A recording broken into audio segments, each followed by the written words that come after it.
ये देखिए, coaxial cable consist of a long hollow cylinder of radius a which is surrounded by a hollow coaxial cylinder of radius B.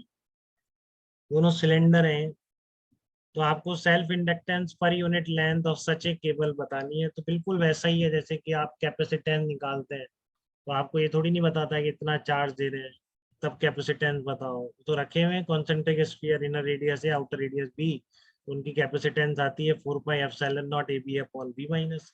वैसे ये coaxial long cylinders है, ठीक है ना, coaxial long cylinders हैं, hollow cylinders हैं। तो इस सिस्टम की सेल्फ इंडक्टेंस आपसे पूछिए, जबकि करंट कैसे फ्लो करानी है वो उसने बता रखा है कि आप सरफेस पे कराएंगे, इस सरफेस पे कराएंगे, ठीक है। तो आप इसमें बताइए कि पूरी सरफेसेस में करंट जा रही है, equal current in opposite direction. तो आपको self inductance per unit length of such a cable बतानी, self inductance per unit length of such a cable बतानी, ठीक है। तो लूप कहाँ कंप्लीट हो रहा है इसमें बताइए, नमन आप बताइए, लूप कहाँ कंप्लीट हो रहा है इसमें? लूप हो, सेल्फ इंडक्टेंस है ना, लूप होना चाहिए, तो लूप दिख रहा है आपको इसमें? कैसे कंप्लीट हो रहा है? कहाँ गया नमन, आया तो था।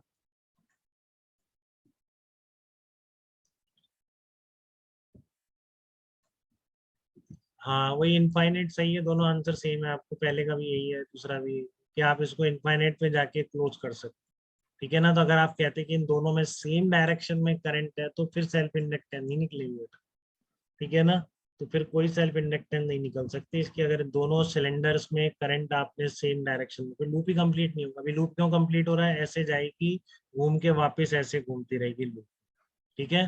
तो इसलिए आपका सेल्फ इसमें लूप कंप्लीट हो रहा है, तो डेफिनेटली आप सेल्फ इंडक्टेंस निकाल सकते हैं। फिर से वही दिक्कत, पूरे से आप फ्लक्स लिंक नहीं निकाल सकते किसी भी तरीके से, ठीक है। बट आप इसमें एनर्जी स्टोर्ड निकाल सकते हैं, क्योंकि आपको पता है कि यहाँ पर एम्पियर लॉ बनाएंगे आप सर्कुलर लूप, तो यहाँ पर कोई फील्ड नहीं है, ठीक है ना, बीच में फील्ड आएगा और बाहर भी कोई फील्ड नहीं आएगा, केवल इन दोनों के बीच में फील्ड रहेगा। एम्पियर सर्कुलर एम्पियरन लूप से आपको ये दिखना चाहिए, ठीक है। देखो इस तरह का मैंने ये लूप बना लिया, और टॉप व्यू बनाते हुए इसका ऊपर से देखते हुए, तो ऊपर से देखोगे तो एक में क्या आ रही है, बाहर की तरफ आ रही है, जैसे मान लो आप यहाँ खड़े हो तो ये करंट तो आपकी तरफ आ रही है, तो इसलिए मैंने यहाँ डॉट बना दिया, ठीक है ना। और दूसरे सिलेंडर में जो करंट जाएगी वो अवे जाएगी, तो वहां पर मैंने क्रॉस बना, ठीक है। टॉप व्यू देख रहा हूँ, इस तरह का मैंने सर्कुलर एम्पीरियन लूप यहाँ पर बनाया, ठीक है। मेरा टारगेट है, देखो सेल्फ इंडक्टेंस है, फ्लक्स नहीं निकलेगा इसमें, ठीक है ना, किसी भी तरह से निकाल नहीं सकते आप टोटल फ्लक्स को एल आई से कंपेयर करके निकाल दे, नहीं निकलेगा, ठीक है। आप ज्यादा से ज्यादा यहाँ पर जस्ट एक सिंगल इस लाइन में एक कुछ प्लेन बना के उससे फ्लक्स लिख पाते हैं, इसमें उससे ज्यादा नहीं कर पाते, जो हमने किया भी था शायद, ठीक है ना। जो हमने किया भी था एक मैग्नेटिक फ्लक्स के एग्जांपल में, रेडियल प्लेन बनाया था, ठीक है ना। वैसे आप एक रेडियल प्लेन से निकाल पाएंगे, पूरे से फ्लक्स नहीं निकाल पाएंगे, ठीक है। तो क्या करेंगे इसमें, आप इसके पूरे मैग्नेटिक फील्ड में एनर्जी स्टोर लिख लो। आप समझ रहे हैं क्या आप? नीलांश नहीं, नीलांश का सुनता है, नमन आप भी बताओ, आप समझ रहे हैं? कोई डाउट तो नहीं है हाँ सर। आपको इसमें? हाँ, कि आप जो इसमें मैग्नेटिक फील्ड जहाँ पर है तो वो निकाल के उसका पर यूनिट वॉल्यूम निकाल के, ठीक है। और वो देखो बी वेरिएबल है, बी वेरिएबल है तो B square upon 2 mu naught into d से आपको लिखना पड़ेगा टोटल उस वॉल्यूम का, ठीक है ना। तो पर यूनिट लेंथ निकालनी है, इस पर फोकस करा करें, तो यहाँ पर कोई भी लेंथ एल अज्यूम कर सकते हैं आप, ठीक है ना। लेंथ एल का एक सिलेंड्रिकल वॉल्यूम ले सकते हैं, और उसकी डी आर थिकनेस में लिख के उसको आप क्या करेंगे, इंटीग्रेट करेंगे, ठीक है। उसकी डी आर थिकनेस मान लेंगे आर रेडियस की, उस डी आर थिकनेस का कुछ एल लेंथ हाइट मान लो, हाइट एल हो गई एक तरह से, यहाँ पर एल लेंथ का अगर सिलेंडर कंसीडर कर लिया, ठीक है। तो फिर उस डी आर में लिख के आप पूरा इंटीग्रेट कर दें,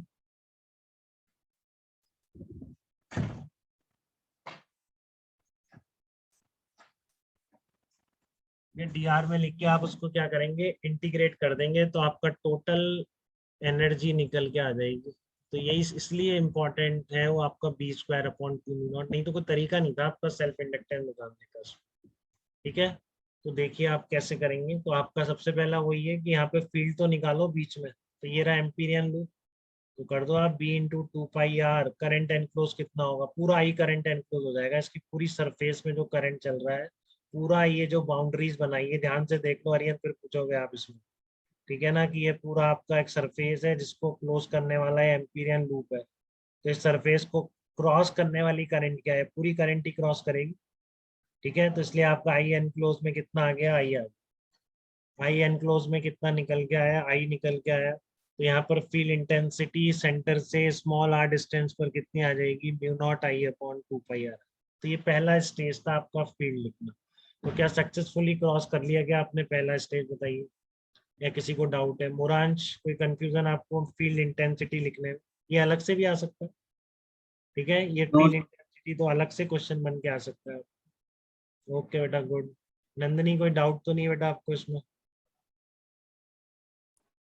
no sir. Okay, very good.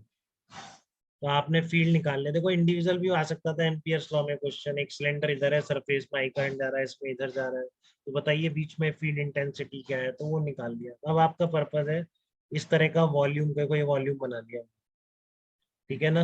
ये एल लेंथ मानूंगा तो पूरी एल लेंथ में यहाँ से यहाँ तक कितनी एनर्जी स्टोर्ड है वो लिखनी है, बट वेरिएबल है। तो मैंने यहाँ पे एक्सेस से स्मॉल आर डिस्टेंस पर डी आर थिकनेस के वॉल्यूम में लिखी। वॉल्यूम कितना होगा पहले तो ये बताओ, क्या ये स्मॉल वॉल्यूम लिख पाते हैं क्या, डीबी? ये लिख पाते हैं क्या सब लोग, कि अभी ये नहीं लिखना सीखे? एरिया तो सब, हाँ 2 पाई आर एल क्या होता है, तो एरिया हो जाता है धर्मांश। हो जाएगा sir, 2 pi R D R बोला। हाँ, क्योंकि आप इस पूरे का बेस का जो शेडेड वाला जो पोर्शन है इसका बेस कितना एरिया का होगा, 2 pi R into D are.